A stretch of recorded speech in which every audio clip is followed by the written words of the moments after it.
हमने अपने बहन को बोला तुम्हें शादी नहीं करनी भाई, उम्र बहुत है, हम शादी कहीं और देखेंगे तुम्हारे लिए। लेकिन वो जिद पर गई, कहीं तुम्हारे में इतनी औकात नहीं है कि हमारे बाराती लोग को वहाँ खिला ले जाओ।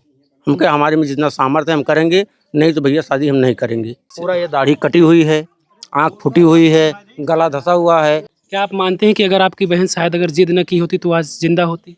वो शुरू से डिमांड कर रहा था दहेज की। पहले तो अपाची मांगा, फिर वो पल्सर का कहते हैं वो सुपर मांगा, लेकिन उसके खिलाफ थे हम मियाँ बीवी, हम उसकी बहन हैं, हम इसके खिलाफ हो गए कि हम शादी ही नहीं करेंगे उसके यहाँ। जब वो मांग कर रहा है तो हम शादी नहीं करेंगे। तो वो लेकिन हम लोगों की बाद भी वो यहाँ आया, हम लोगों को छोड़ दिया बीच में, यहाँ आने लगा, फिर डायरेक्ट इन लोगों से संपर्क हो गया और ये लोग राजी हो गए उसको देने के लिए। हमारा कनेक्शन ही कट गया, मतलब हमसे कोई ना बात ही नहीं हुआ था इसमें बीच अपाची के लिए ये लोग तैयार हो गए। अब बुलेट, फिर बाद में बुलेट भी मांगा। अब बुलेट का पैसा शादी से जब शादी फिक्स करने आया था उसका पिता कैश भी लेकर गया है। बुलेट का पैसा, बुलेट का पैसा भी आप लोग हाँ 2 लाख रुपया ले गए। बेटा वो भी दोनों, उसका बेटा ले गया। अब तोरा सब देखा दे होगा, बेटा का दिया मैंने। अच्छा, उसी को अमन को? हाँ अमन को 2 लाख रुपया नगद दिया मैंने। 2 लाख की बुलेट का जितना है। वही जो भी हो, यानी बुलेट का दाम आप लोगों ने दिया उसको। बुलेट की डिमांड आप लोगों ने पहले पूरा कर दिया कि रिश्ता इससे हमारा जुड़ा ही रहे। वो कह रहा था कि मतलब पहले दे दिया ना, तोरे बिटिया दामाद कहत रहे बियाहवा न करब। अच्छा, पहले मतलब पैसा वक्त आई, मतलब पैसा दे दे तो हम बियाहवा करब, ते ये सब अपन दे दीन, ये सब दे दीन पैसा। हमें सबका पता सब कुछ आप लोग पूरी करते रहे। बुलेट की, अपाची की बात आई, अपाची से वो बुलेट तक पहुंचा, बुलेट के पैसे आप लोगों ने दिया, तो फिर क्या जरूरत पड़ गई? फिर क्या उसकी कुछ और डिमांड थी क्या? हाँ होगी, तभी तो एक ऐसा काम किया है। बात ना कभी बिटिया कभी कुछ आपसे मोनी कभी कहती थी कि अमन से बातचीत करती रही, मिलती जुलती रही, कभी बिटिया ने बताया हो कि अमन और कुछ मांग रहा है और कुछ डिमांड कर रहा है? हमसे कुछ बताई ना कि मांगे ताई, लेकिन आज 4-5 रोज से कौनो ऐसन बात बोलती यहाँ बोले बा कि हमार बिटिया खाना नहीं खाती है, वैसे रोती है जौन बा जानो। हम जाने ना, हम ये ना जान पाएन कि हमार बच्ची, हम तो जानी बुखार उखार है। परसों बलाई के जौन बा हम लेके आए, जौन बा दवाई वाई दे के गए सब। अच्छा, 4-5 दिन से ऐसा लग रहा था कि कुछ बात बिगड़ी है अमन और मोनी के बीच में। अच्छा, आप कौन हैं? हम भाई हैं, उसके बड़े भाई हैं। आप सगे भाई हैं? हम सगे भाई हैं। आप घर पर रहते हैं, कहाँ रहते हैं? नहीं, हम भी बाहर रहते हैं। अच्छा, रिश्ता तय कब हुआ था? रिश्ता तय हुआ 8 साल भी हो गया। 1 साल पहले तय हुआ था? 1 साल पहले तय हुआ था। अच्छा। तो मांग कोई नहीं थी, हाँ। कोई मांग नहीं थी। हमने मंजूर कर लिया। फिर 6 महीने पहले उसने कहा कि हमको बुलेट चाहिए। हमने शादी को इनकार कर दिया, क्योंकि हमारे में सामर्थ्य नहीं है देने का। हमने मना कर दिया, लेकिन हमारी बहन जिद पड़ गई कि हमने शादी वहीं करूँगा। तो हमें मजबूरन वहाँ शादी करना पड़ा। तो उन्होंने कहा हमें बुलेट चाहिए। मैंने कहा चलो तुम्हें बुलेट दूंगा। फिर 2 महीने बाद उसने कहा हमें बुलेट नहीं चाहिए, हमें 2 लाख रुपये दे दो, हमें क्या करना क्या नहीं करना हम नहीं जानते। उसका बाप बाहर रहता है कोयलरी में। तो उसने कहा कि ऐसा है तुम हमारे बेटे को दे दो। उसका बेटा आया, पैसा घर पे ले गया, क्योंकि बराबर आता जाता, घर पे नहीं आता था, रोड पे आता था। दोनों को तालमेल मिल गया था। हम लोग भी हस्तक्षेप नहीं कर सकते थे, क्योंकि दोनों को तालमेल मिल गया था। उसमें क्या बोले हम कहा चलो ठीक है भाई। घर पे आया, 2 लाख रुपया ले गया। फिर हमने कहा राजी हो गया, चलो अब तो शादी करो। फिर 10 दिन हुआ, दिन बार डेट पूरा फिक्स हो गया। हमने सर जगह सब सिस्टम बना लिया, शादी का डेट भी अब करीब आने लग गया। तो उसने आज 3-4 दिन से 4 वाहन का डिमांड करने लग गया। 4 चक्का का? 4 चक्का का। हाँ। तो हमने 4 चक्का मना कर दिया। हम कहा शादी में करनी ही नहीं है।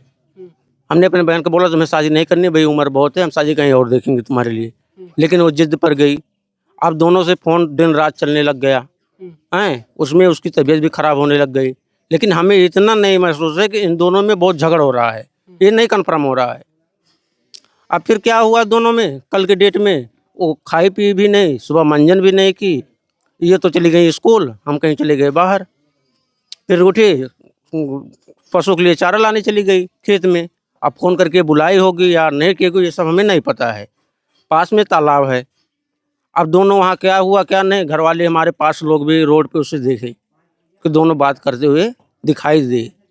फिर बाद में क्या हुआ कि उसकी ओढ़नी और चप्पल तालाब के पास मिला। अब इससे ये एहसास होने लगा कहीं ऐसा ना हो तालाब में डूब मरी हो, तब उसे छानबीन किया गया। तो जाल से आप खुद ही लोग देखे वहाँ निकाला गया, उसके पास कितना कटा पिटा कितना है, उसको हत्या करके वहाँ पे चला गया। अच्छा, अमन से भी बातचीत आपकी कभी होती थी?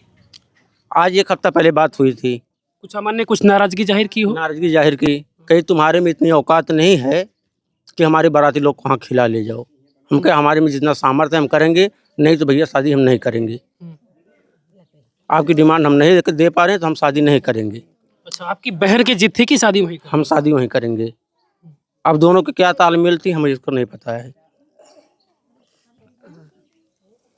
आप लोग अमन के ऊपर ही आरोप लगा रहे हैं कि अमन ने ही हत्या करके उसको तालाब में फेंक दिया। अमन ही कर रखा है क्योंकि उसकी मोबाइल भी अमन का हाथ में गई तो कैसे गई, और रोड पर भी आया था तो हमारे पास लोग भी सब देख रखे थे उसे बातें करते हुए।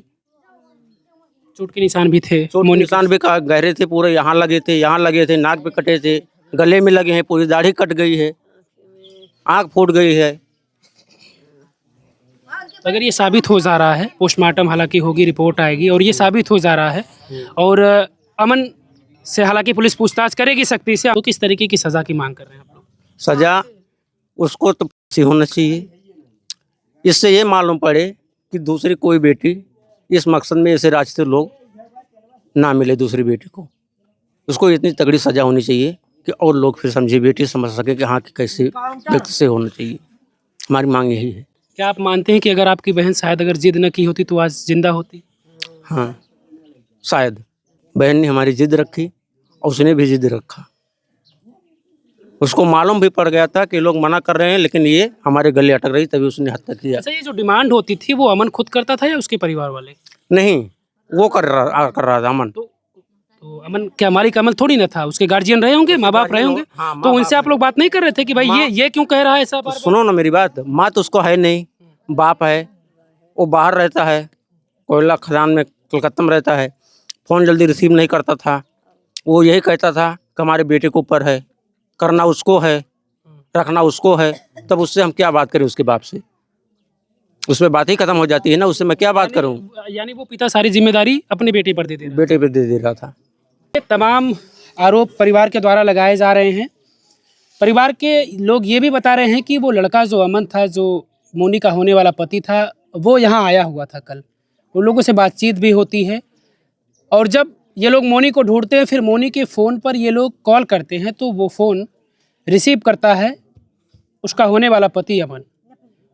और उसने ये भी बताया कि हमने फ़ोन ले लिया है और उनकी माँ से कहता है कि क्या मोनी अभी घर नहीं पहुँची, वो कहीं ढूंढिए उसको। फिर ये लोग ढूंढने निकलते हैं। माँ पहले देखती है तालाब के पास चप्पल और दुपट्टा दिखता है। फिर माँ को आशंका लगती है कि बिटिया हमारी तालाब में ही डूब गई होगी। चीखती है, गांव के लोग इकट्ठा होते हैं, ढूंढते हैं तालाब में, नहीं मिलते। पुलिस आती है और पुलिस की मौजूदगी में फिर से तलाशा जाता है उसी तालाब में जाल लगाकर, और फिर कई घंटों के मशक्क़त के बाद मोनी का शव तालाब से निकलता है। लोग बता रहे हैं जो मौके पर मौजूद थे, लोग बता रहे हैं कि मुंह पर चोट लगा हुआ था, गले में चोट था, आँख पर चोट थी। इस तरीके की चोट कई जगहों पर ये लोग बता रहे हैं कि चोट लगा हुआ था। हालांकि अब सब कुछ पीएम रिपोर्ट के बाद तय होगा कि आखिर मोनी की मौत तालाब में डूबने से हुई है या मोनी को किस तरीके से मारा गया है, मारकर तालाब में फेंका गया है। ये सारी चीज़ें पीएम रिपोर्ट के बाद तय हो जाएंगी कि आखिर मोनी की जान कैसे गई है। हालांकि परिवार के लोगों की मांग है कि भाई सख्त से सख्त कार्रवाई होनी चाहिए, ऐसी सज़ा की ये लोग मांग कर रहे हैं। अब सवाल ये होता है कि आखिर सारी डिमांड पूरी करने को ये परिवार तैयार था। अपाची से बात बुलेट तक पहुंची और फिर बुलेट से पैसे लेने की बात आई तो परिवार वालों का कहना है कि हमने पैसे भी दिया है। पैसे दिया आप लोग, ऐसा तो नहीं है कि फिर परिवार के लोग इस बात से भी मुकर जाए? कुछ है प्रमाण? प्रमाण क्या है? ऑनलाइन तो दिए नहीं, कैसे दिए हैं? ये तो हमसे गलती हुई है, कैसे दिए हैं? अब उसमें क्या प्रमाण दें? घर वाले थे हमारे वही, अब इतना थोड़ी हम जानते हमारे साथ घाट उतारेगा वो। सारी डिमांड पूरी करने को ये परिवार तैयार था, लेकिन फिर भी इस तरीके की घटना हुई। हालांकि ये आरोप अभी तक है, जब सारी चीज़ें साबित हो जाएंगी कि अमन ने ही ऐसा किया है तो फिर अमन माना जाएगा। अभी तक तो परिवार के लोग, गांव के लोग, आसपास के लोग आरोप ही लगा रहे हैं डेड बॉडी को देखने के बाद। अमूमन ये देखा जाता है कि अगर कोई व्यक्ति तालाब में डूबता है तो ज़्यादातर पानी में डूबने के बाद 100 ऊपर आ जाता है, लेकिन 100 अंदर पड़ा था। अमन ने स्पष्ट किया है कि हमने उसको 2 झापड़ मारा था, लेकिन ये नहीं कह रहा कि हम तालाब में बहाए हैं। लेकिन वहाँ थाने में ये चीज़ कह रहा था हम 2 झापड़ मार के आए हैं, मोबाइल छीन के लेके आए हैं। 2 थप्पड़ के तो निशान चेहरे पर थे नहीं वो। चेहरे पे थे नहीं, पूरा ये दाढ़ी कटी हुई है, आँख फूटी हुई है, गला धंसा हुआ है। देखे देखे इतना पूरा सब कुआ हो तो अपने आप तो वो करेगी नहीं, कोई अपने आप को इतना काटेगा नहीं, अपने हाथ से भी मारेगा इस तरह कटेगा नहीं।